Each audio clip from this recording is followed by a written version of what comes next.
Hmm, udah nggak sabar banget. Kita pengen mendengarkan seminar langsung dari Kak Rama. Tapi sebelumnya bagi teman-teman semua diingatkan kalau nanti kita ada sesi Q&A.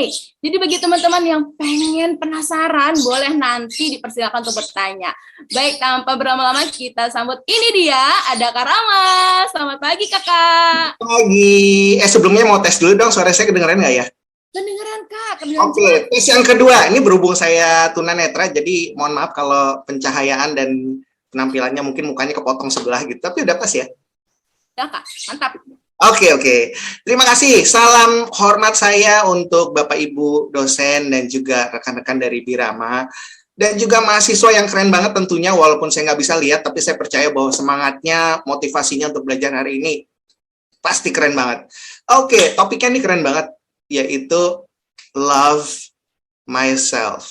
Kata love ini magic banget. Tentunya hari ini kita akan belajar bagaimana mencintai diri sendiri dengan mengambil apa yang sudah Tuhan berikan kepada saya, yaitu anugerah sebagai orang yang lahir tanpa adanya penglihatan. Biasanya orang mengenal tunanetra itu bekerja sebagai ahli urut atau penjual kerupuk. Ada juga yang hatam kitab suci atau menjadi penyanyi. Hari ini saya diberikan kesempatan untuk bisa bercerita bahwa selain pekerjaan yang sudah disebutkan, tunanetra juga bisa bekerja di bidang lain. Yang pertama adalah tadi sudah melihat ya, saya aktif sebagai dosen di beberapa kampus. Kemudian juga aktif sebagai fasilitator di ruang guru. Saat ini juga aktif sebagai trainer, jadi saya banyak mengisi acara training baik itu di sekolah maupun di perusahaan ya, secara online maupun offline. Kemudian saya aktif sebagai penulis, jadi saya banyak menjadi kontributor untuk beberapa media. Jadi alhamdulillah sudah menerbitkan 11 buku. Novel-novel yang saya tulis ini kebanyakan remaja. Tapi karena saya hidup dalam aura positifnya Tuhan, maka saya memutuskan untuk berkarya sesuatu yang positif juga. Jadi ini novelnya halal, tidak ada adegan atau cerita yang tidak halal tentunya. Mungkin teman-teman bertanya-tanya, bagaimana saya sebagai tunanetra kan tidak melihat layar, tapi bisa mengetik atau membaca di komputer. Jadi di gadget yang saya miliki ini dipasang aplikasi yang disebut pembaca layar atau screen reader, yang fungsinya adalah mengubah teks menjadi suara. Jadi kalau tadi mungkin teman-teman melihat saya mengoperasikan komputer, ada suara kayak di film-film science fiction gitu ya. Bicara soal cinta, ini adalah sesuatu yang banyak banget orang mengagungkan kata love ini. Kalau kita tanya ke 1000 orang, mungkin kita akan dapat jawaban yang berbeda dan ada 1000 jawaban juga. Tapi hari ini kita akan coba bagaimana menyelami cinta yang positif, tentunya bisa menjadi sesuatu yang bermanfaat buat diri kita. Kita lihat dulu cirinya nih kalau orang lagi jatuh cinta. Kak Cindy atau Kak Gita tadi yang ada suara burungnya ya? Iya, Kak Rama. Itu kamu siapa nih? Kak Cindy apa Kak Gita? Gita, Kak. Oke, Kak Gita. Kak Gita, anggaplah saya baru ketemu sama kamu di usia yang sama. Oke, dan saya bisa melihat. Boleh tahu nggak rambutmu seperti apa stylenya? Pendek, Kak. Oh, rambut pendek. Oke. Saya melihat, di antara puluhan mahasiswi, ada seseorang dengan rambut pendek yang senyumnya aduhai. Aduh. Suaranya aduhai. Dan itu membuat mata saya berbinar-binar. Mulut saya tersenyum. Hati saya seperti ada bergelora dan saya berjalan mendekati. Dan kamu memperkenalkan dirimu sebagai Gita. Kalau boleh tanya, ada berapa orang namanya Gita di dunia ini? How many? Ribuan, Kak. Ribuan. Tapi cinta saya, the one and only Gita. Gita ini yang rambut pendek kayak gini, dengan senyum yang kayak gitu, dan ada suara burungnya di background, the one and only. Nggak ada lagi. Inilah yang disebut dengan Gita yang otentik. Inilah Gita. Maka sesungguhnya orang itu jatuh cinta pada sesuatu yang sifatnya otentik. Ya, nama boleh sama, style rambut boleh sama, tapi soul, jiwanya tidak ada yang sama. Manakala saya disuruh mencintai Gita-Gita yang lain, belum tentu saya mau. Ya, padahal ada siapa? Gita Gutawa, terus entah Gita-Gita siapa, Gita Suara lah, entah siapalah gitu ya. Gita from Birama 11, the one and only. Cuma satu orang ini. Ya, karena sesungguhnya manusia memang Tuhan ciptakan itu otentik.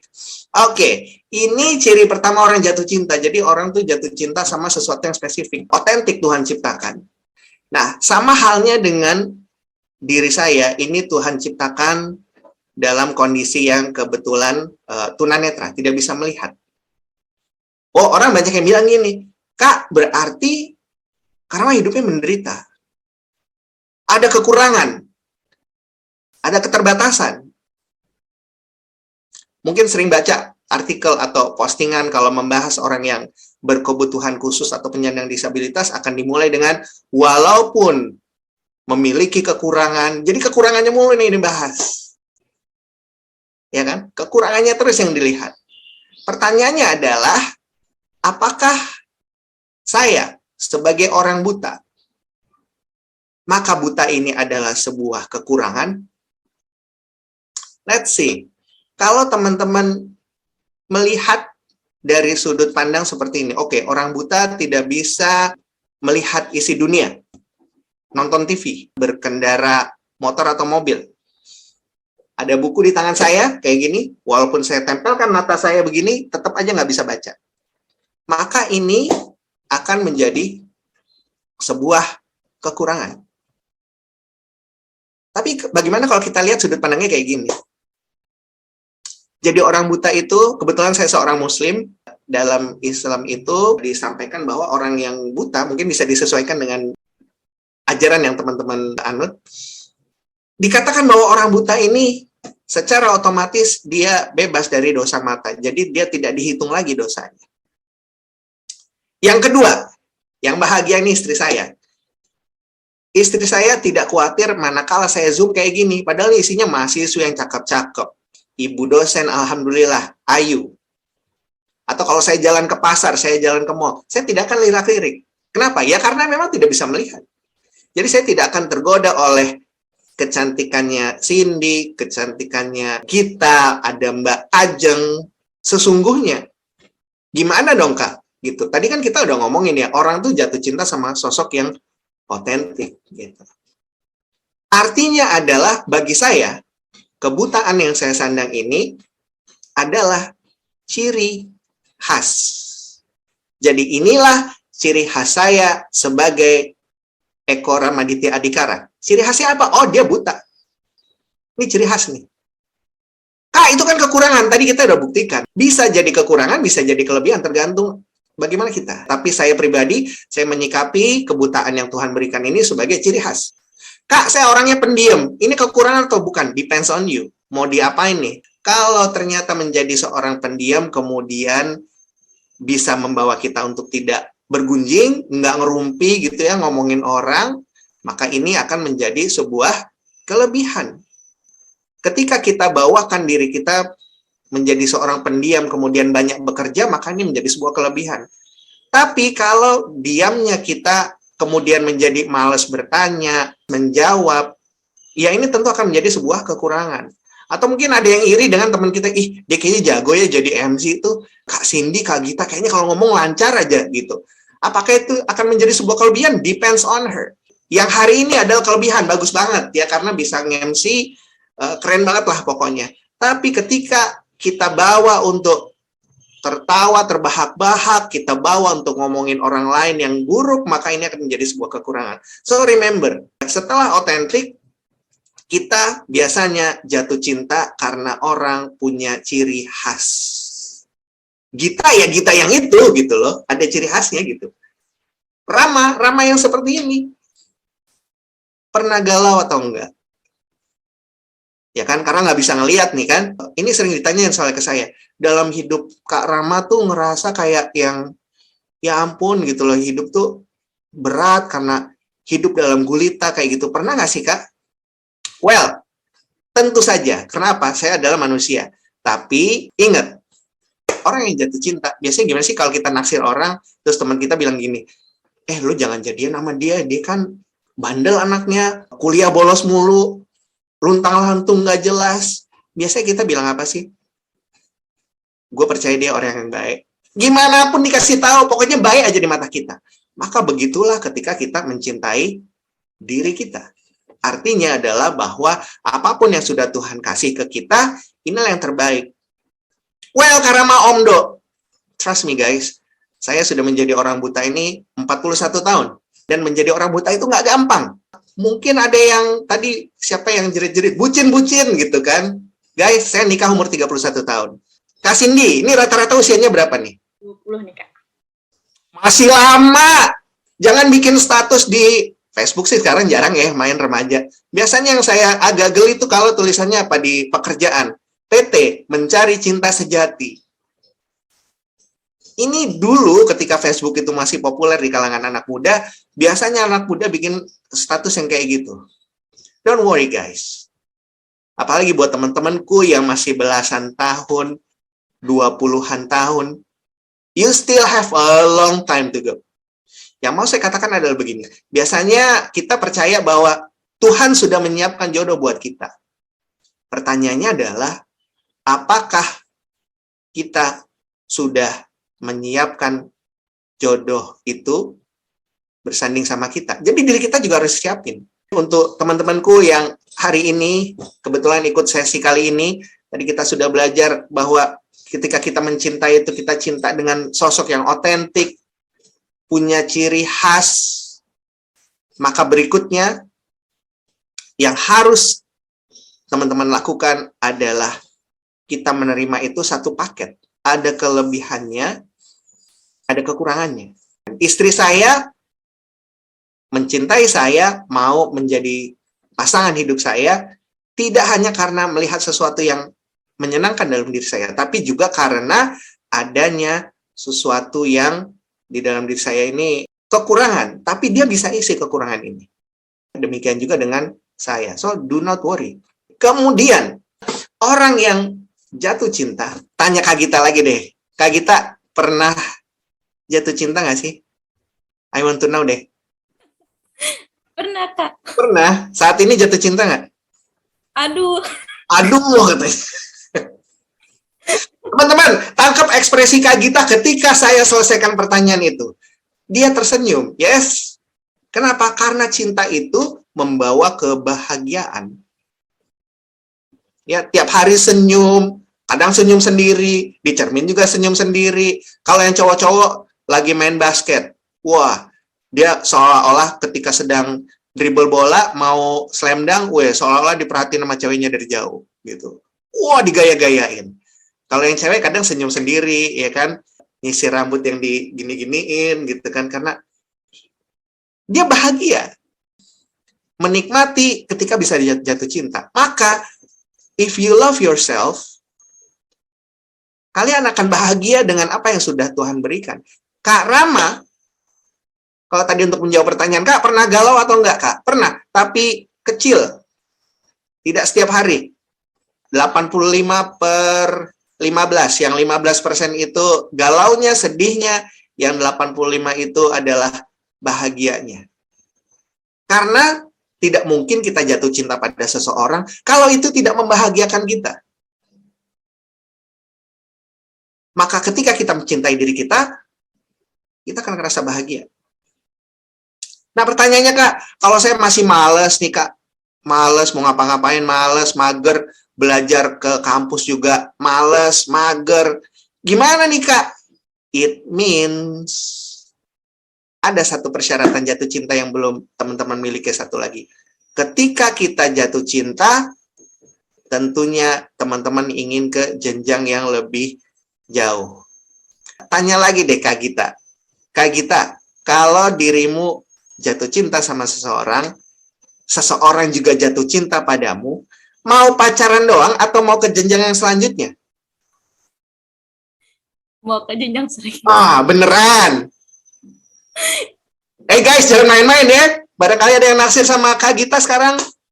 Dia maunya ke jenjang yang selanjutnya, nggak mau pacaran doang, nggak mau. Iya, Karama. Maunya pasti langsung gitu kan. Sampai seterusnya. Ini cinta yang sejati namanya nih.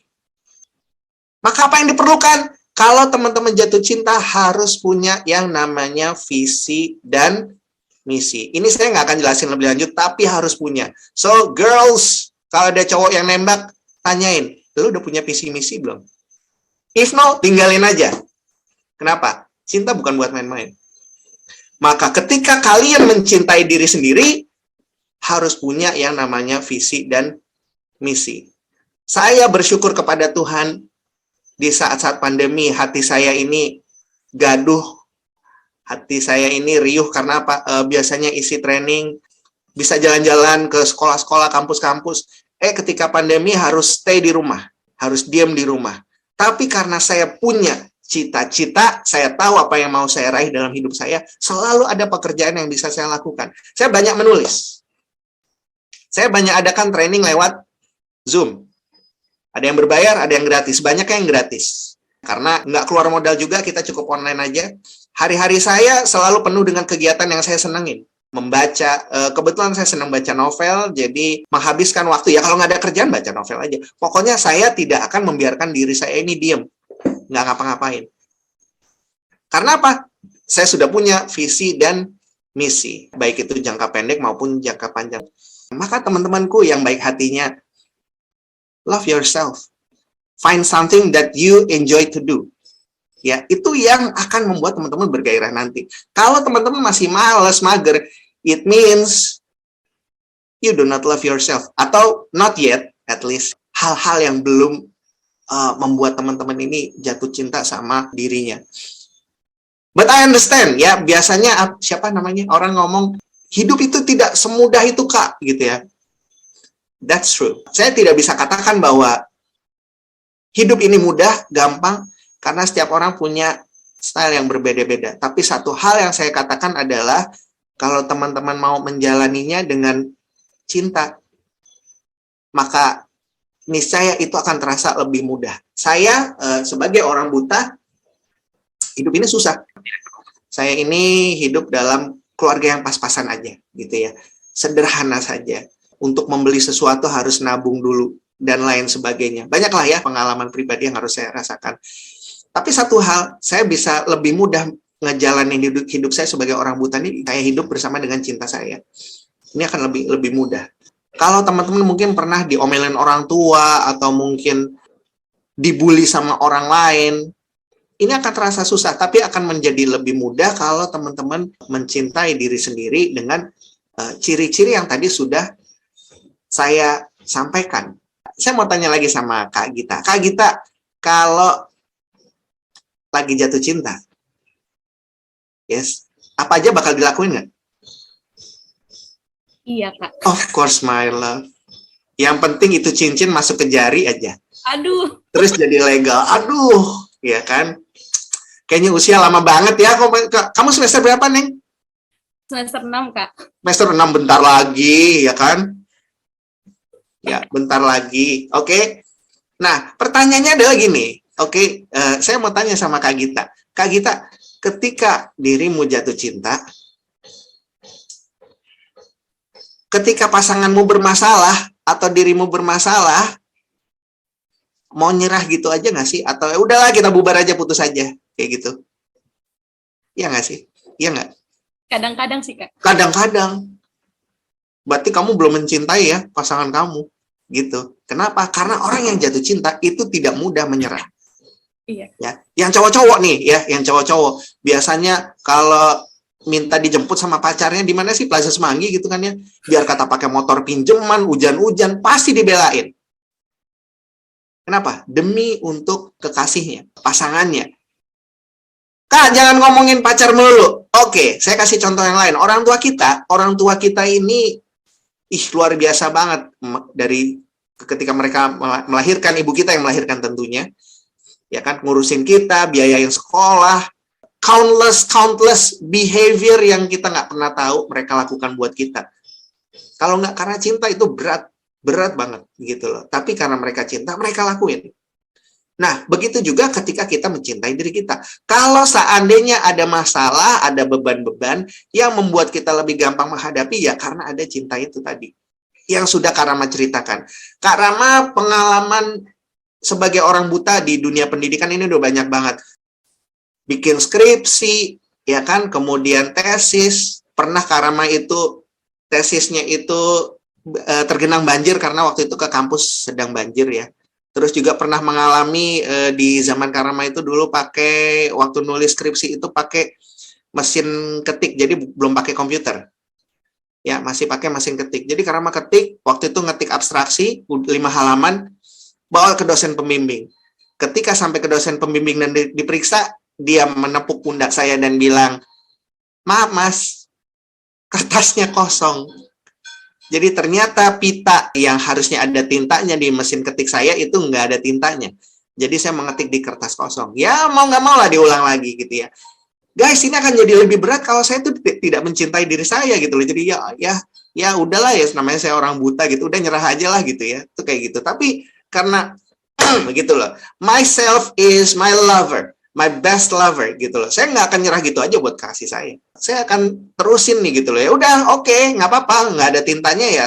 Berarti harus ngetik lagi. Berarti next time saya tidak boleh ceroboh. Berpangku tangan. Teman-temanku yang baik hatinya, cinta itu butuh proses. Begitu juga mencintai diri kita. Jadi ketika misalnya teman-teman menyudahi Zoom ini tidak terasa sesuatu yang wah spektakuler bagaimana? Don't worry, it takes time. Karena yang mau deketin Kak Gita aja ini harus PDKT dulu. PDKT gimana nih Kak kalau sama diri sendiri PDKT-nya? Oke, let me tell you. PDKT-nya adalah sering-seringlah berpikir, bertindak, dan berbicara yang baik-baik tentang diri kita. Setiap pagi, siang, sore, malam, ini kita sebut namanya afirmasi. Jadi kata-kata yang positif itu kita sebutkan buat diri kita. Bukan narsis ya. Kalau narsis itu mengharapkan orang itu memuji kita, mengharapkan orang itu melihat kita tuh keren. No, yang ini afirmasi maksudnya adalah buat diri kita, bukan buat orang lain. Kalau orang lain nanti ngelihat kita cakep, keren, kece, nggak masalah. Tapi yang terpenting adalah ini buat kita. Tuhan, terima kasih hari ini. Saya sehat. Ya, kalau saya sebagai orang muslim, insya Allah sehat ya Allah, sehat ya Allah. Ya, teman-teman mau berangkat kuliah, meriang dikit, sehat gitu.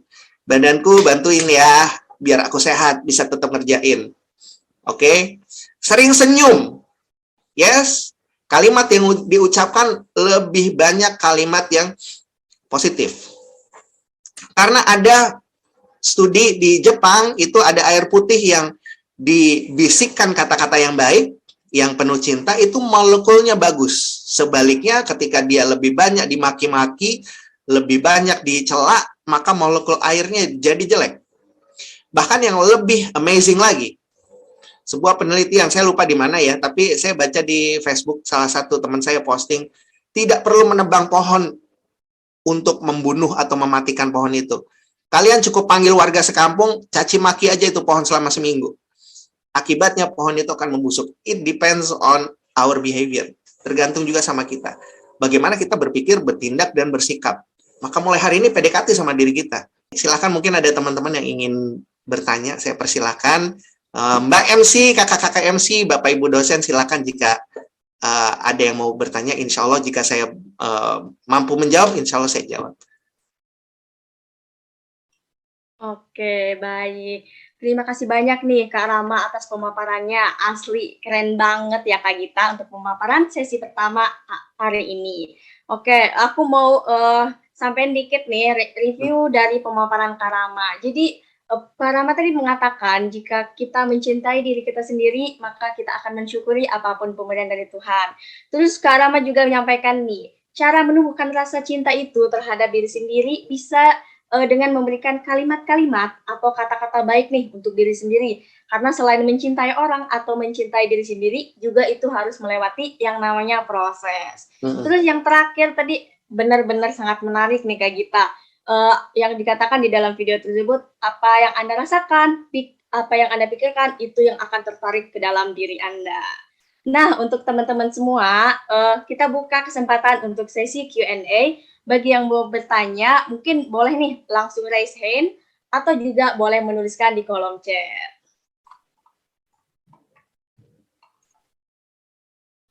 Oke, silakan nih teman-teman. Oke, ini udah banyak nih Kak.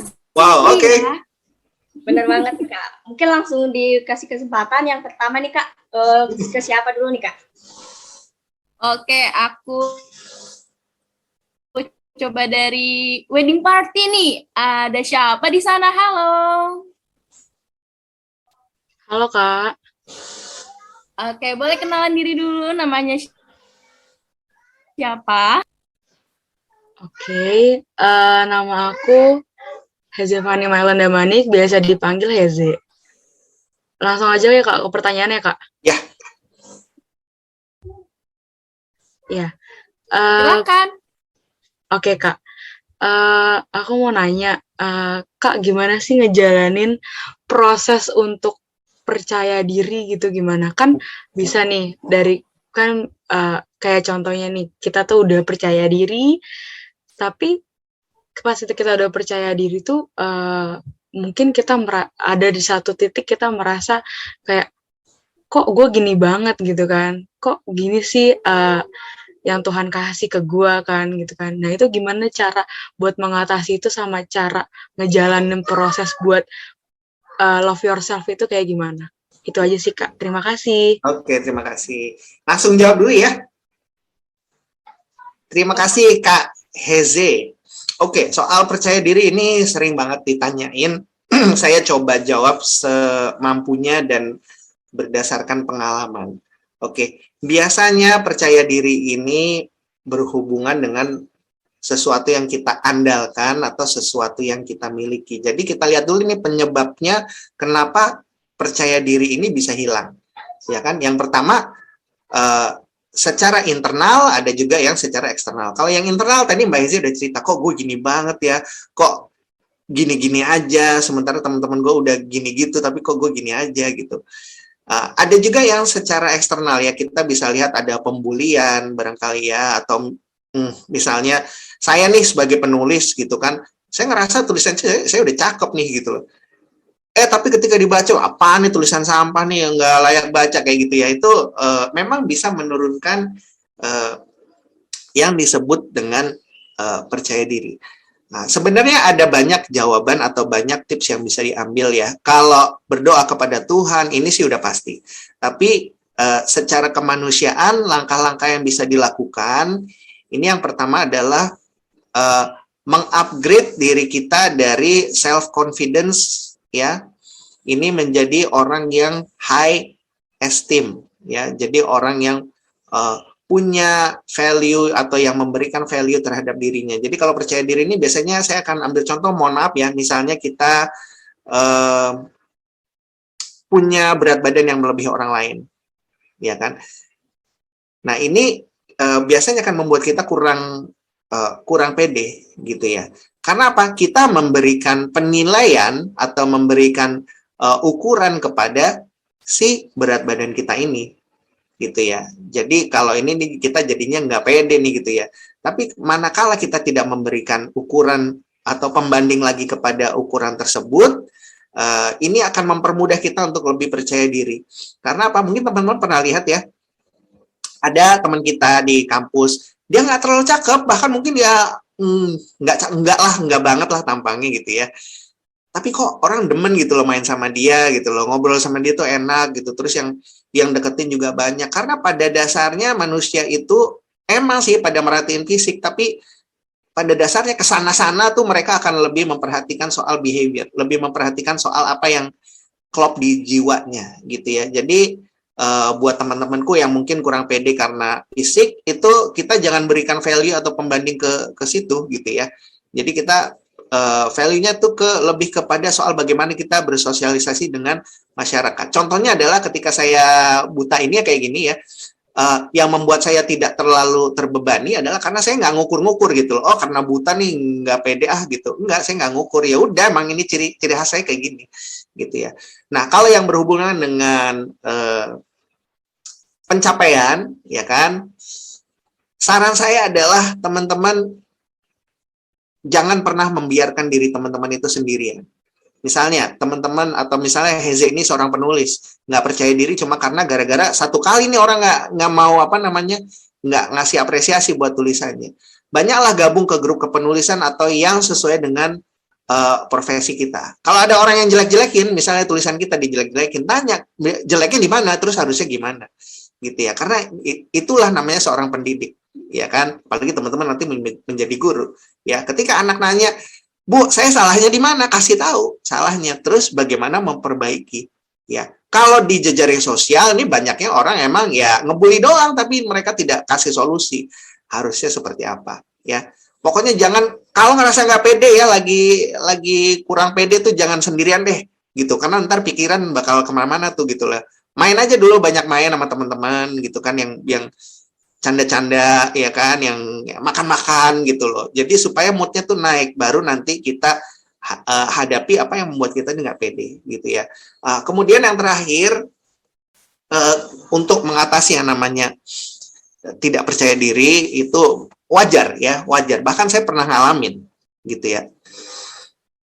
Adalah kita menerima feeling itu, kita terima aja gitu ya. Nah, yang beda adalah follow up-nya guys gitu loh. Follow up-nya adalah setelah diterima mau diapain? Mau begitu aja atau bangkit kembali gitu. Karena banyak orang yang enggak, gue pede-pede aja gitu. Padahal sebenarnya emang nggak pede gitu loh. Kesalahan terbesar adalah ketika kita ingin menjadi orang yang kayak motivator gitu ya, artinya kita nggak boleh salah, nggak boleh sedih. No way, bukan kayak gitu ya. Yang membedakan motivator dengan orang pada umumnya itu adalah berapa lama sih dia ada di titik down itu, berapa lama. Jadi kalau kamu nggak percaya diri, kasih timer ya, 1 kali 24 jam kah gitu. Harus ada follow up-nya ya, mau ngapain, bagaimana selanjutnya. Kayak gitu. Oke, moga-moga bisa menjawab ya Mbak Hezi. Oke, ada lagi mungkin? Oke, mantap banget ya. Udah dijawab untuk pertanyaannya Eze. Semoga nih semakin percaya diri ya. Apalagi kita yang bodinya semok gitu ya Kak.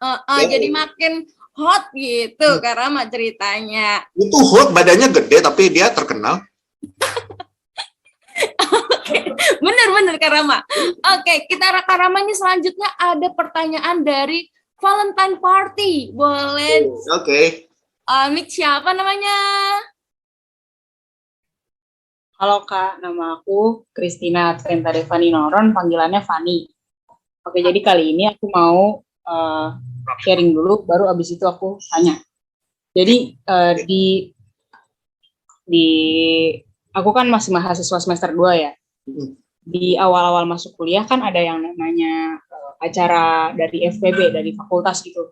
Di situ aku udah cerita sama di forum. Kalau misalnya aku masuk PGSD karena terpaksa, karena orang tua aku nggak bisa sekolahin aku kuliah di fakultas psikologi. Nah, terus ya udah akhirnya aku terima aja masuk PGSD. Terus bentar.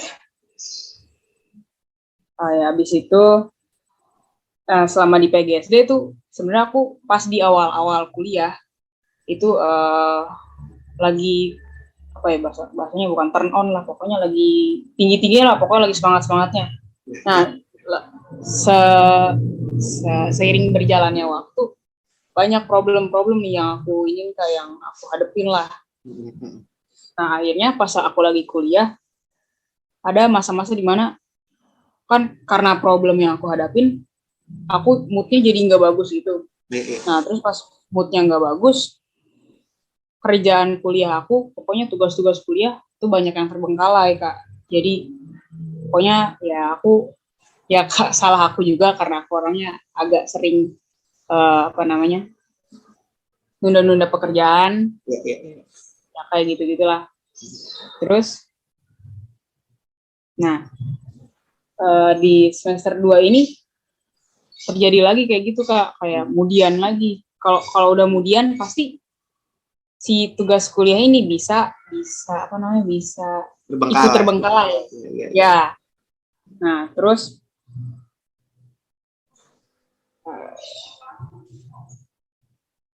Ya udah Kak, jadi sekarang sih aku lagi ngebalikin belajar cara mengembalikan mood sendiri gitu Kak. Ya sekarang ya puji Tuhan, walaupun kemarin ada tugas yang masih kayak belum aku kerjain, tapi yang ada sekarang aku berusaha langsung segera aku kerjakan biar jadi nggak numpuk lagi kan, karena kebiasaan aku yang nunda pekerjaan. Nah, pertanyaan aku, karena aku itu aku kan masuk kuliah PGSD kan karena terpaksa. Bagaimana cara aku semakin mencintai apa yang aku sedang kerjakan ya? Karena kan aku kan masuknya juga di sini. Bagaimana cara aku semakin mencintai? Ya. Oke. Ini menarik nih. Kebetulan saya punya pengalaman yang sama. Apakah teman-teman tahu kira-kira jurusan saya apa nih? Mbak Gita, kira-kira jurusan aku apa? Ilmu komunikasi. Ilkom. Iya. Saya administrasi. Bagian ngurusin KTP, bagian ngurusin berkas-berkas pendataan. Kalau teman-teman itu mau ngurus kehilangan KTP, nah itu modelnya saya tuh. Boleh panggil Pak Lurah atau Pak Camat lah gitu. Can you imagine? Mungkin teman-teman menduga saya komunikasi atau sastra Inggris gitu ya, atau mungkin ya semacamnya gitu ya. Oke, let me tell you a secret. Saya dulu kuliah sastra Inggris, bahkan guru saya ada di Atmajaya.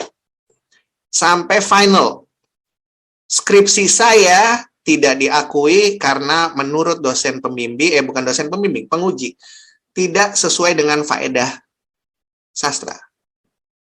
Oke? Padahal udah mau final gitu loh. Aduh, putus asa nih saya, gimana nih caranya. Sedangkan kalau saya harus ulang dari awal, ini butuh waktu dan akan lebih lama. Akhirnya ada yang menawarkan, udah pindah ke kampus saya aja, kuliah. Ya, ambil jurusan yang saya sama sekali emang nggak tertarik gitu ya. Jujur saya nggak tertarik. Hanya yang membuat saya tertarik adalah karena kemudahan itu, dan kemudian beliau menawarkan saya bisa mengajar di sana. Oke, itu. Ya, tapi namanya cinta bagaimana ya, gitu loh. Jadi ketika saya menjalani kuliah, itu saya tetap jaga hubungan dengan teman-teman di Fakultas Sastra. Saya tetap jaga hubungan dengan teman-teman yang kebetulan saya punya banyak teman di UI yang mereka itu memang jurusannya Vkom, komunikasi, ya. Dengan teman-teman yang ada di Sahid, ya, itu di public relation. Ya, karena emang saya sukanya itu gitu loh. Jadi ya udah, karena hal yang mau saya kasih tahu ke Fani, yang menyuruh saya di administrasi itu dalam tanda kutip, siapa tahu kamu nanti PNS. It's my father. Oke, tapi saya percaya kalau orang tua yang suruh, Tuhan itu akan bawa keberkahan. Sekali lagi saya ulang. Kalau orang tua yang suruh, saya yakin Tuhan itu bawa keberkahan. Dan ketika saya kuliah administrasi, bukan berarti menghalangi saya jadi penulis, toh. Demikian juga dengan Fani, tidak menghalangi dirimu untuk belajar psikologi, tidak menghalangi dirimu untuk ikut berbagai grup, ya walaupun mungkin nanti nggak bisa ambil profesi, tapi apalah itu sebuah profesi, gitu loh. Ketika kamu, orang nyarinya kamu, curhat nyarinya kamu, gitu kan, ada masalah yang bisa menyelesaikan kamu, gitu. Tahu-tahu kamu diundang jadi pembicara, kamu bisa sampaikan. Saya tidak mau mengatakan bahwa saya lulusan administrasi, walaupun saya sukanya sastra. I love English. I love communicating with people, gitu loh. Tapi ya mau nggak mau, ya bocoran aja nih, saya kerjain setiap hari di kelurahan, gitu ya. Tapi begitu saya mencintai diri saya gitu loh, dan saya meyakini orang tua saya ini pasti memberikan pilihan itu, ya udah gitu loh. Walaupun memang naikin mood itu nggak gampang, ya. Saya akui naikin mood itu nggak gampang. Jadi ada hormon yang keluar di tubuh kita ketika kita habis putus cinta kah, atau habis gagal kah, yang membuat kita itu malas ngapa-ngapain gitu loh, nafsu makan hilang dan lain sebagainya. Itu yang saya bilang tadi, ya kan, selain anjuran-anjuran religius, jangan biarkan teman-teman itu sendiri. Don't be. Jangan menyendiri di kamar, pasang lagu yang slow, yang mengharu biru, jangan, itu malah tambah nurunin mood gitu ya. Jadi banyaklah keluar gitu ya. lihat ciptaan Tuhan itu apa aja gitu. Biasanya sih nanti akan ada ilham gitu ya. Kalau memang Fani suka dengan psikologi, hari ini kamu belajar psikologi. Ya. Kamu bisa belajar tanpa harus kuliah. Banyak jalan menuju Roma kalau kata pepatah mah gitu ya. Jadi yang terakhir yang bisa saya katakan untuk Fani atau teman-teman yang mengalami hal yang sama, walaupun memang prestasi harus ditingkatkan sebaik mungkin, tapi kalau ada yang terpaksa, yang penting jangan masakom, itu aja sih. Kita tahu masakom apa? Enggak, Kak. You don't know? Oke. Masakom itu singkatan dari mahasiswa 1 koma. Jadi IP-nya 1 koma. Gitu ya. Yang penting ya udah lulus dulu aja, tapi jangan masakom gitu. Ya, yang penting teman-teman lulus, nanti udah lulus you can do many things. Gitu. Ya, banyak hal yang bisa teman-teman lakukan.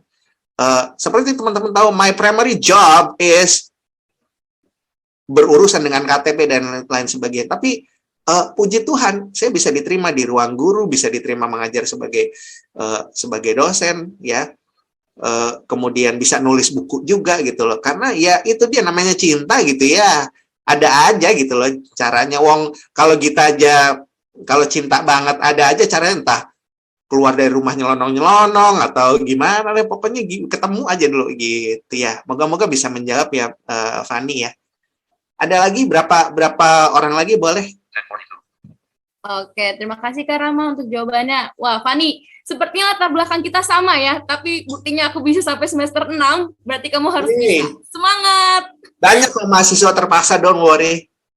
You're not alone. Bener banget Kak Rama. Oke, ini Kak Rama, kita ada juga nih ya dari teman kita dari New Year Party. Boleh di sana, halo. Halo Kak, nama aku Maria Ratu Julianti, biasa dipanggil Ratu. Jadi aku mau cerita dulu ya Kak. Jadi dulu pas aku masih sekolah SMK, aku tuh pernah dijauhin sama teman-teman.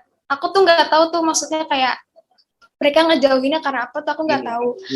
Tapi mereka ngejauhinnya sambil kayak ngomongin hal-hal yang jelek soal aku gitu Kak. Walaupun aku tahu itu tuh nggak benar gitu. Tapi jadinya tuh ya namanya juga diceritain soal yang kayak jelek-jeleknya pasti kan kepikiran. Jadi kayak mikir, emang iya ya kayak gini gitu kan. Terus habis itu jadinya bikin diri sendiri juga kayak minder, jadinya kayak males temenan sama yang lain gitu-gitu. Jadinya kayak pengen sendiri aja gitu kan. Terus aku mau nanya, biar gak jadi pribadi yang kayak gitu gimana Kak? Gak minderan, harus percaya diri. Terus gak mikirin omongan orang lain itu gimana Kak? Soalnya kan susah untuk jadi pribadi yang kayak gitu. Boleh nebak nggak? Ini pasti yang lakuin gitu teman-teman cewek. Iya. I know. Benar Kak. Benar. I know. Saya percaya kamu pasti, boleh tebak lagi nggak Gita ya? Pasti nih Ratu ini orangnya cakep. Cakep pakai banget. Bukan main, cantik banget. Nah itu alasannya kamu dijauhin. Karena kamu tuh cakep. Karena mereka tuh nggak kayak kamu. Karena mereka nggak punya kelebihan kayak kamu. That's the reason, my girl. Terus pasti, saya nggak mastiin sih. Tapi nilai-nilaimu biasanya di atas rata-rata. Yes? Betul nggak? Betul nggak Ratu? Iya Kak, ada beberapa. Ah itu! Another reason why. Gitu loh, kamu dijauhin. Kenapa? Karena waktu saya SMP ada cewek yang cakep pakai banget, pinter pakai banget, dijauhin. Ya gara-garanya itu alasannya. Gitu ya, itu alasannya. Akhirnya dia lebih milih main sama anak cowok. Banyak kok yang demen anak cowok main sama dia. Gitu. Kenapa? Anak cowok tuh nggak baperan soal gituan. Yes, malah demen dideketin cewek cakep mah, gitu ya. Tapi jawaban yang seriusnya sebenarnya adalah kamu jadi orang baik aja. Ya. Saya lupa panjangnya tuh bagaimana ya, tapi saya mau sampaikan kutipannya Bunda Teresa tuh bagus banget. Ya, pokoknya gini, kira-kira bunyinya tuh kayak gini. Ketika kamu berbuat baik, mungkin manusia akan menganggap dirimu kamu itu munafik. Ketika kamu jujur, manusia mungkin akan menganggap dirimu itu pencitraan. Pokoknya banyak ya kalimat gitu, tapi Bunda Teresa itu mengakhiri dengan ngomong, tapi tetaplah berbuat baik karena sesungguhnya urusanmu adalah dengan Tuhanmu. Gitu loh. kamu tuh ciptaan, kalau dulu ada lagu dangdut, aduh saya lupa judulnya, Cita-Cita apa siapa yang nyanyi, pokoknya judulnya tuh manusia paling seksi, itu antara dangdut disco gitu dah, ya itu populer banget, itu pakai banget. Jadi teman-teman yang perlu diketahui adalah bahwa terkadang kita itu dijauhin, dibully, bukan hanya karena kita ada kekurangan, ada kelebihan yang pakai lebih, pakai banget, itu juga dijauhin gitu loh. Tapi yang terpenting adalah kita tetap jaga sikap kita tetap baik, gitu ya.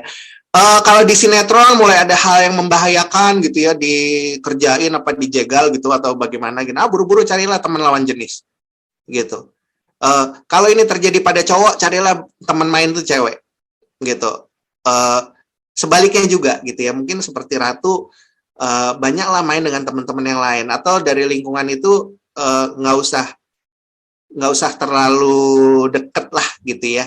Jadi cari teman main yang lain aja kayak gitu. Atau kalau mau ekstrim malah pindah kelas aja sekalian gitu. Boleh kok apa namanya kayak gitu kalau emang tapi kalau memang terjadi sesuatu yang sifatnya itu pembulian yang terlalu masif, ini memang perlu dikaji lebih lanjut, ada apa sebenarnya gitu ya. Apakah karena boleh jadi tidak hanya nature-nya mereka begitu, tapi ada orang yang menggerakkan gitu ya. Atau mungkin ada sesuatu yang kita nih salah tapi nggak ada yang ngasih tahu salahnya apa ya, kayak gitulah. Karena terkadang memang cewek yang suka geng-gengan tuh ada kode etik yang nggak bisa dilanggar. Sebenarnya sih kayak gitu sih. Gitu ya. Moga-moga bisa menjawab ya Ratu ya. Apa namanya nih? Pertanyaannya gitu ya. Saya mohon izin untuk sesi penutupannya 5 menit. Boleh panitia boleh diatur apa masih ada yang boleh tanya atau enggak? Oke, terima kasih Kak Rama. Oke, jadi udah dijawab ya. Ratu semoga semakin semangat nih untuk mencari circle pertemanan yang lebih positif. Ini di sini kan contohnya nih kayak Gita, Kak siapa namanya? Kak Cindy kan pada baik-baik semua nih. Udahlah ini temenin aja nih. Amin Kak Rama. Oke, nih Kak Rama dari tadi cewek-cewek semua nih yang bertanya. Ada cowok? Ada pastinya nih Kak. Oke, sip. Ada teman-teman cowok yang mau bertanya, boleh. atau dari teman-teman panitia mungkin mau sharing atau mau bertanya dengan Kak Rama, mumpung waktunya masih ada nih. Boleh banget, kalau bisa saya jawab, saya coba jawab. Betul Kak Rama. Oke, coba adakah? Boleh raise hand.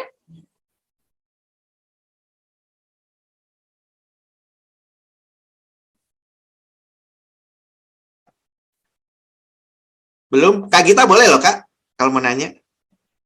Ini udah diwakilkan sebenarnya. Diwakilkan ya, oke baiklah. Ya nih guys. Oke Kak, ini ada cowok nih Kak, mantep. Oke, sip. Mantep banget nih Kak. Dari teman kita Halloween Party, boleh di sana. Halo. Halo Kak Gita. Oke, boleh perkenalan namanya dulu, baru pertanyaannya. Baik, kenalkan nama saya Franciscus Prasetya, biasa dipanggil Pras. Saya ingin bertanya kepada Kak Rama. Pertanyaannya, di era globalisasi saat ini, cinta kalah dengan uang. Saat ini, jika orang sedang berada dalam kesulitan dan ada temannya yang bisa membantu dengan uang, orang yang berkesusahan tersebut langsung berterima kasih sekali ditimbang dengan temannya yang lain, yang hanya memberikan semangat dan kata-kata. Namun direspon dengan biasa saja, sehingga temannya yang memberikan semangat lewat kata-kata dan tindakan tersebut merasa minder dan tidak berguna karena hanya bisa membantu lewat kata-kata. Nah, pertanyaannya, lalu bagaimanakah sikap seseorang tersebut seharusnya untuk kembali meyakinkan dirinya? Jadi yang nggak pede ini yang tadinya ngasih semangat, kalah sama orang yang ngasih uang terus diterima gitu ya, uangnya gitu ya. Iya, benar. Kayak gitu ya. Oke. Ini sebenarnya gini, Mas Frans. Kita harus tanya diri kita dulu, tujuan kita menyemangati apa? Tanya 3 kali, ya. Apakah mungkin karena ingin dapat respons yang baik? Apakah memang karena kita ingin teman kita itu berubah menjadi lebih baik? Ya, ini harus ditanyakan. Mengapa? Karena akan mempengaruhi bagaimana kita menerima feedback. Ya. Saya akan kasih contoh begini. Saya punya anak, kebetulan ini di usia-usia kalau dalam agama Islam itu mulai wajib untuk ibadah, ya, untuk sholat. Ya, saya kasih tahu anak saya kalau ketika ada masuk waktu ibadah, saya selalu tegur. Ya, anak saya yang pertama namanya Musa. Musa, ayo sholat. Gitu. Saya tegur biasa sampai 3 kali. Oke. Kalau nggak sholat juga, biasanya orang tua nih ngomel, marah, ngamuk, bahkan ada yang anaknya disakitin. Apa alasannya apa? Kamu nggak nurut ya, kayak gitu. Saya tidak budayakan itu sama anak saya. Ya, saya cuma katakan, ayah sudah kasih tahu, manakala kamu nggak menjalankan, itu jadi tanggung jawabmu sendiri. Gitu. Jadi, Mas Frans, tugas kita nih cuma ngingetin doang. Ya, manakala dia nggak mau terima, kita nggak bisa apa-apa. Ya, itu di luar kuasa kita. Ya, kita berdoa sama Tuhan. Ya Tuhan, semoga Engkau bantu. Ya, justru kita senang kalau misalnya ada yang ngasih uang gitu kan, ya puji Tuhan, berarti ada yang bisa membantu. Gitu ya, karena kita tidak pernah tahu kapan Tuhan akan gunakan kita sebagai perpanjangan tangannya. Ya, untuk bantu orang lain. Ya. Dan bukankah niat baik kita itu Tuhan catat? Saya yakin niat baik Mas Frans, apabila memang itu Mas Frans orangnya yang memberikan semangat, Tuhan catat itu. Ya, perkara diterima atau enggak ya udah gitu loh. Bagaimana nanti? Karena apa? Sesungguhnya setiap orang itu punya tanggung jawabnya sendiri-sendiri. Termasuk juga anak saya yang saya tegur. Tapi saya udah lakuin kewajiban saya sebagai bapaknya gitu ya. Saya udah tegur sampai 3 kali. Ya, karena memang nanti di akhirat tuh tanya bapaknya dulu gitu. Kamu udah kasih tahu belum anakmu gitu. Sudah ya Tuhan ya, sudah gugur tanggung jawab saya. Gitu. Anak saya berurusan sendiri dengan urusannya gitu ya. Jadi nggak usah khawatir, Mas Frans, doain aja yang baik-baik, dukung terus, nggak usah minder, karena menurut saya Mas Frans masih jauh lebih baik karena ada orang yang nggak peduli ya ketika temannya kenapa-kenapa, bahkan untuk memberi semangat pun tidak gitu. So bravo, saya support dan semoga ini bisa menjawab. Ada lagi nih cowok-cowok?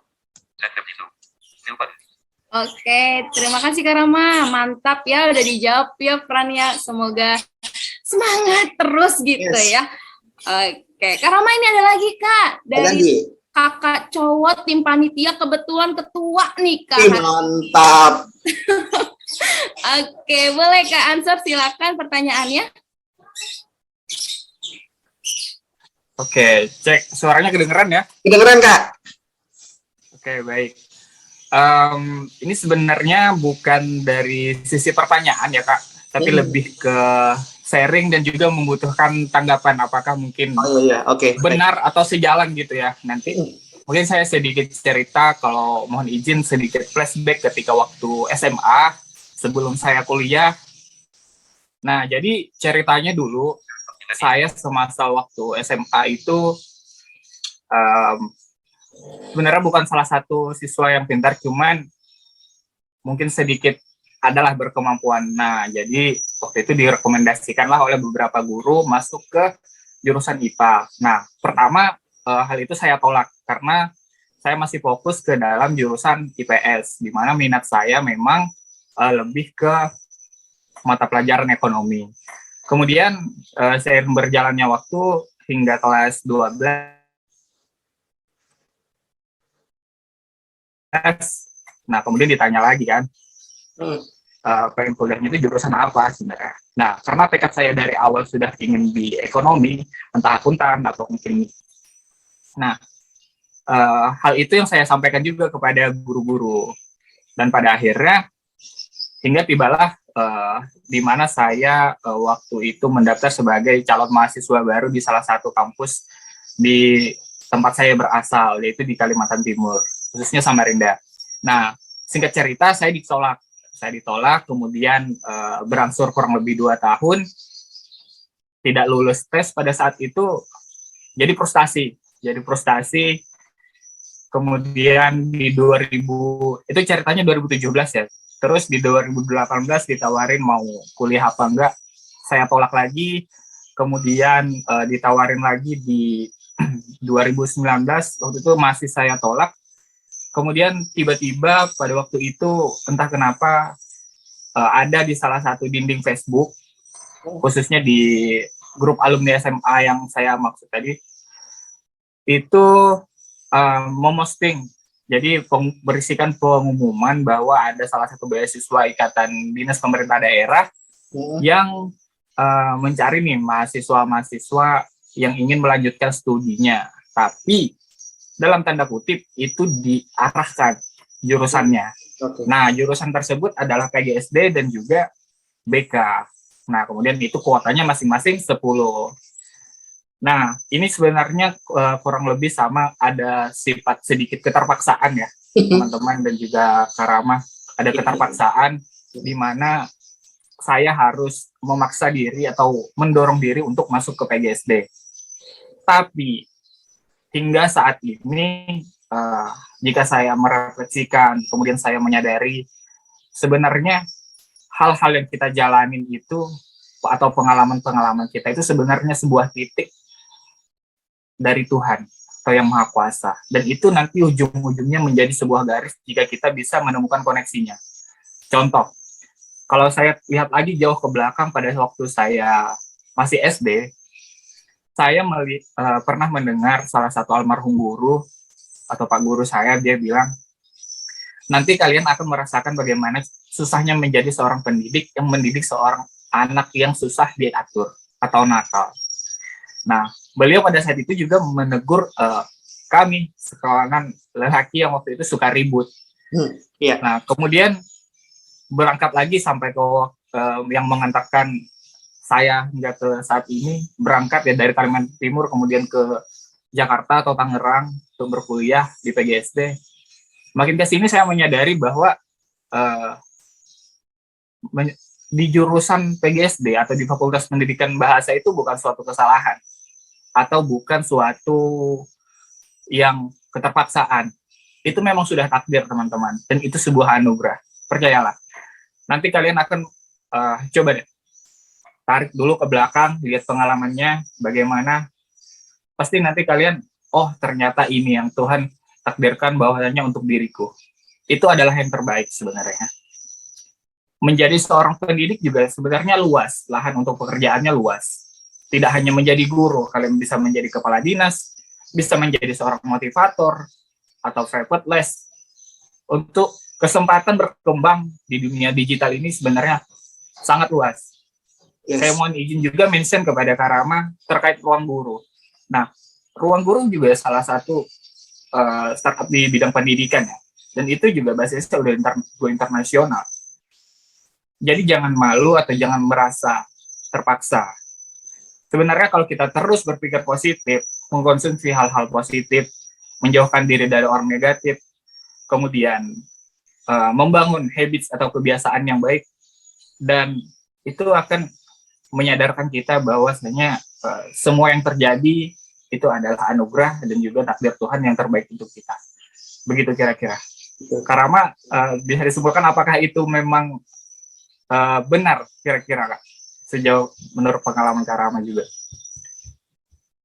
Terima kasih Kak Ansori. Wah, ini saya sih nggak bisa ngomong apa-apa karena memang ini salah satu bukti orang yang sudah mencintai dirinya. Tidak hanya dirinya tapi juga kehidupannya. Kenapa?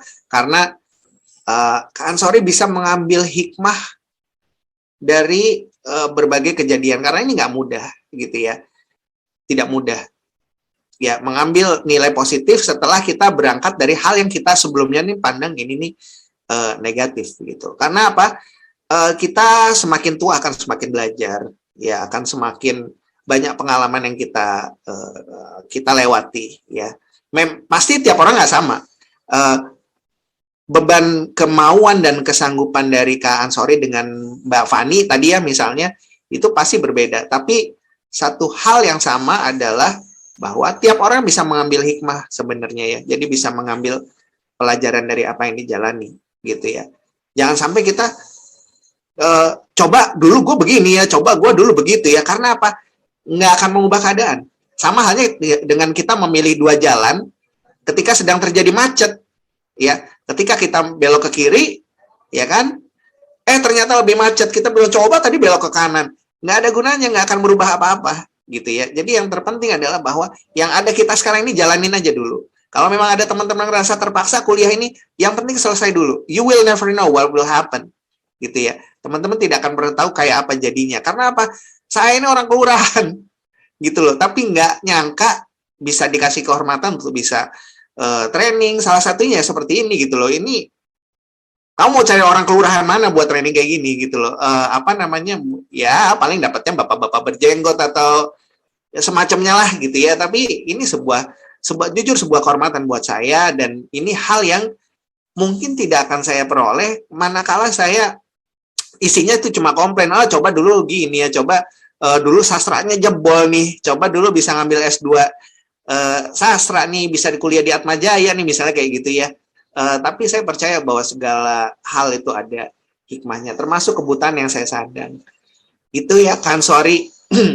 Punten, ini masih ada waktu apa kita mau sesi terakhir aja? Kayaknya kalau misalnya dilanjutin sampai sore pun nggak selesai. Iya Kak, ini sepertinya banyak yang flashback nih ya Kak ya, tentang curhatan hati gitu Kak Rama ya. Jadi tergiur nih Kak. Oke, ini mungkin pertanyaan terakhir nih Kak ya. Oke. Pertanyaan paling terakhir boleh. Oh, ini dari partner aku nih Kak ternyata. Boleh. Susah, Kak Cindy. Ya, benar, Kak. Hai, oke.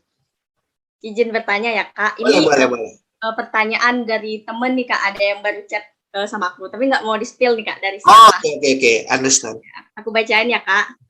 Jadi pertanyaannya itu, jadi gini, Kak.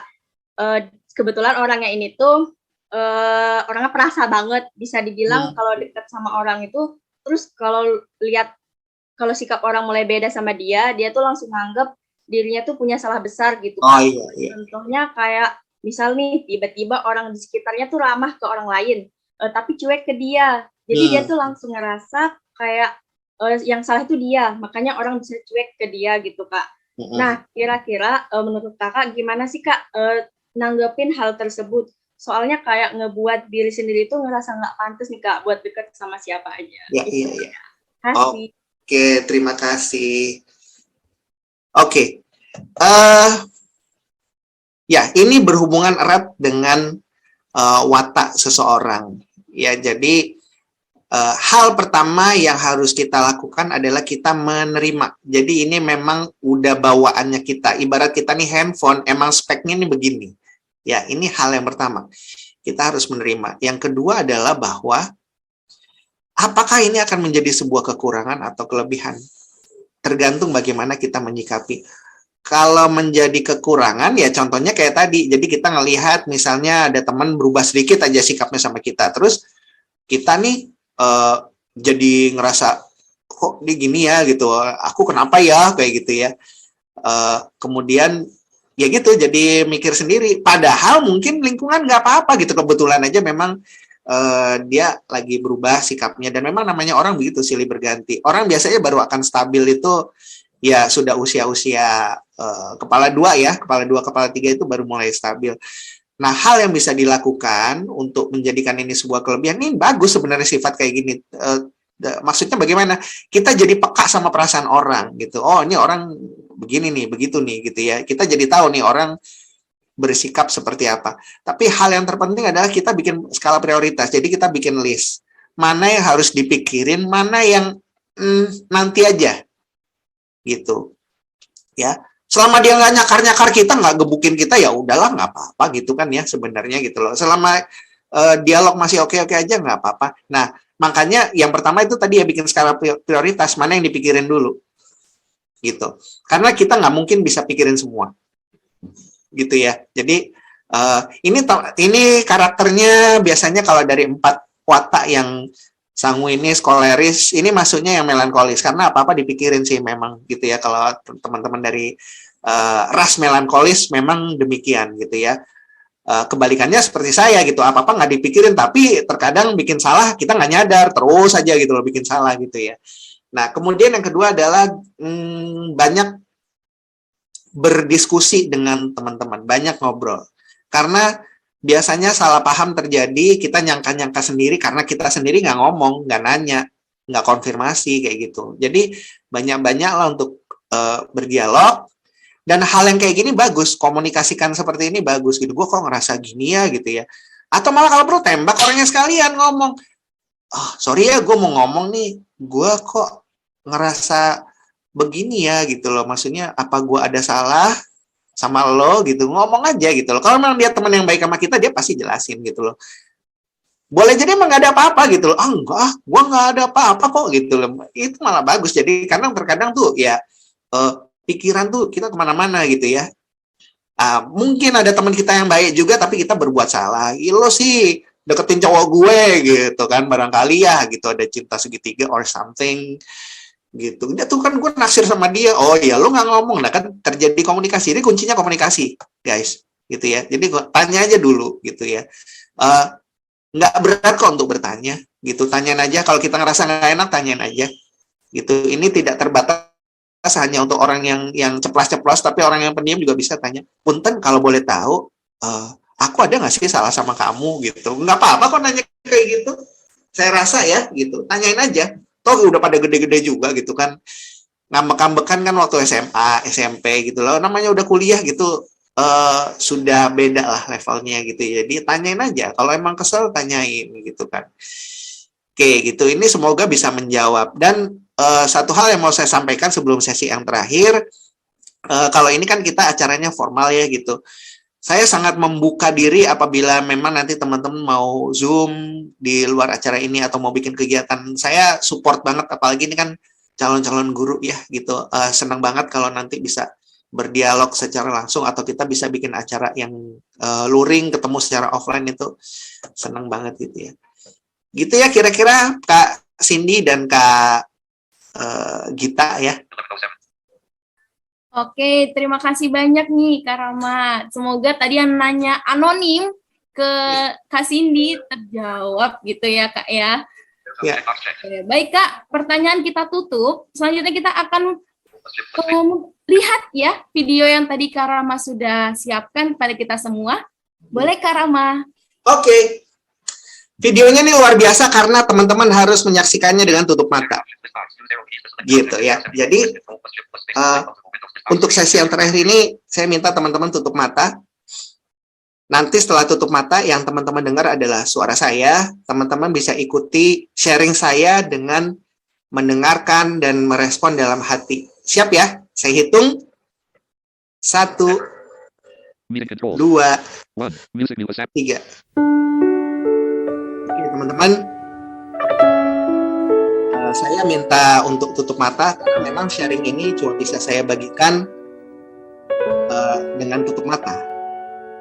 Ya, kita tadi udah sharing seru ya, kita udah belajar banyak hal. Tapi ada satu hal yang belum bisa saya sharing dan harus dengan cara seperti ini, yaitu saya ingin teman-teman bisa merasakan bagaimana rasanya hidup sebagai orang yang buta, yang Tuhan tidak karuniai penglihatan. Teman-temanku yang sudah tutup mata, terima kasih banget. Ini yang saya rasakan sejak saya lahir sampai hari ini dan mungkin hingga meninggal nanti. Jadi gelap ya, tidak bisa melihat apa-apa, hanya bisa merasakan. Ya begini rasanya ya. Nah, pertanyaan saya begini. Apa yang akan teman-teman lakukan seandainya saja nih tiba-tiba Tuhan ambil penglihatan dari mata kita saat ini sampai selama-lamanya, karena Tuhan Maha Kuasa. Yakin teman-teman percaya? Yang mana teman-teman bayangkan yang masih ingat wajah bapak dan ibunya, masih ingat wajah saudara-saudaranya dan teman-temannya. Bayangkan mulai hari ini nggak bisa lagi melihat wajah mereka. Yang saat ini dengan handphonenya, dengan laptopnya, bisa Zoom dengan melihat ke layar. Bayangkan mulai hari ini nggak bisa lagi melihat dan mengoperasikan perangkat-perangkat tadi. Buat teman-temanku yang apalagi semester 6 nanti mau skripsi, buat teman-temanku yang mengerjakan tugas kuliah dengan laptop, pulpen, pensil, bayangkan mulai hari ini kita tidak bisa lagi mengerjakan itu karena mata sudah tidak berfungsi. Bayangkan yang bisa naik motor, yang bisa nyetir mobil, yang bisa baca koran, nonton TV, main game, yang bisa melihat keindahan Tuhan alam semestanya, mulai hari ini kita tidak bisa lagi melihat itu. Luar biasa, ternyata Tuhan berikan indera penglihatan yang berfungsi. Manakala indera penglihatan itu tidak berfungsi, banyak hal yang hilang, gak bisa kita lakukan. Inilah rasanya jadi orang buta, teman-teman. Dan ini baru satu indera saja. Bagaimana kalau telinganya, hidungnya, mulutnya, tangan, kaki, Tuhan ambil fungsinya. Pertanyaan saya adalah, selama ini, ketika kita ngerasa baper, gabut, pernah nggak sih kita mikirin hal-hal kayak gini? Pernah nggak sih teman-teman mikirin, ketika Tuhan ambil satu fungsi dari indera tubuh kita aja, banyak hal kita nggak bisa lakuin. Tapi masih ada loh teman-teman kita, bahkan yang bicara denganmu hari ini, yang tetap mau hidup dengan semestinya. Yang baper juga, sedih juga, down juga, tapi nggak lama-lama. Langsung ada tindak. Maka teman-temanku yang Tuhan sayangi, Tuhan sudah kasih nih body yang bagus, fisik yang sempurna. Sayang banget kalau nggak dicintain. Sementara ada yang Tuhan kasih fisiknya itu, ya kata orang nggak sempurna, tapi dia mau mencintai diri. Maka teman-teman coba deh, boleh pegang bola matanya masing-masing. Ya, mungkin ada yang keluar air mata atau keringetan. Ya, ini karena tubuh kita merespon. Mereka tuh sama kayak pacar kita, kayak kekasih kita. Selama ini mungkin kita diemin, kita cuekin, nah kita sayangi. Cuma kamu katakan kepada matamu, terima kasih mata, Tuhan sudah berikan kamu ke aku, gitu. Itu tuh pasti ngerespon. Oh dia itu berat sendiri, keluar air mata. Boleh pegang tangannya, terima kasih tangan, Tuhan titipkan kamu hingga saya bisa menulis dengan lancar, dengan normal. Itu mungkin tangannya ngerasa kesemutan atau bergetar dan semacamnya, karena tubuh kita itu adalah kekasih kita, kekasih yang terdekat yang kita punya. Maka teman-teman, di usia teman-teman yang belasan Tuhan ini, sebagai mahasiswa unggul, mahasiswa pilihan, saya harap teman-teman tidak mudah baper karena hal-hal yang tidak layak membuat teman-teman itu baper. Saya harap teman-teman tidak mudah menyerah untuk hal yang tidak sepantasnya membuat teman-teman itu menyerah. Nggak punya pacar, nggak punya pasangan, non-essential. Kita selalu berpikir, lalu mengharapkan Tuhan sudah menyiapkan jodoh buat kita. Tapi yang belum pernah kita pikirkan atau persiapkan adalah, apakah kita sudah mempersiapkan diri kita agar layak ketemu sama jodoh kita? Ask ourselves. Karena Tuhan akan ketemukan jodoh yang seimbang. Percaya sama saya. Kalau saya ketemu jodoh saya umur 31 tahun, we still have plenty of time. Maka harapan saya, mulai hari ini mencintai diri sendiri pelan-pelan, PDKT dulu. Kita awali dengan bersyukur. Kita awali dengan memberikan nilai positif sama. Memang nggak gampang. PDKT jadian juga nggak gampang. Saya tidak pernah katakan itu gampang. Tapi kalau nggak berproses, teman-teman nggak pernah tahu. Maka itulah teman-teman, hanya orang yang beruntung yang berkenan mengambil manfaat termasuk dari ajaran. Harapan saya, selama teman-teman masih hidup, masih ingat sama saya, mohon doakan keberkahan, kebaikan. Kalau teman-teman merasa mau nyerah nih, gabut nih, atau baper nih, kiranya ingat simulasi hari ini ketika mata ini ditutup. Masih banyak hal yang bisa teman-teman lakukan dengan fisik yang sempurna. So go on, love yourself. I believe you can do it. So, saya akan hitung dari hitungan pertama sampai 3. Pada hitungan ketiga, teman-teman semuanya buka mata dengan semangat baru, dengan kecintaan yang baru, dengan harapan dan cita-cita yang baru. 1, 2, 3. Thank you very much guys. Salam hormat saya buat teman-temanku, buat Bapak Ibu dosen. Senang banget hari ini bisa diberikan kesempatan untuk berbagi. Sekali lagi saya bukan siapa-siapa, saya cuma sekedar teman. Ya, apa yang saya sampaikan ini pun bukan hasil dari motivator kondang atau segala macam atau semacamnya, tidak. Tapi saya coba bagikan pengalaman yang pernah saya rasakan. Harapannya ini bisa diterima dengan baik. Mohon maaf kalau ada kekurangan dalam penyampaian, mungkin saya kurang sopan, penyampaian materi kurang baik dan lain sebagainya. Doa saya semoga Tuhan berikan keberkatan dan sukses selalu. Selamat siang dan saya serahkan lagi kepada MC. Terima kasih.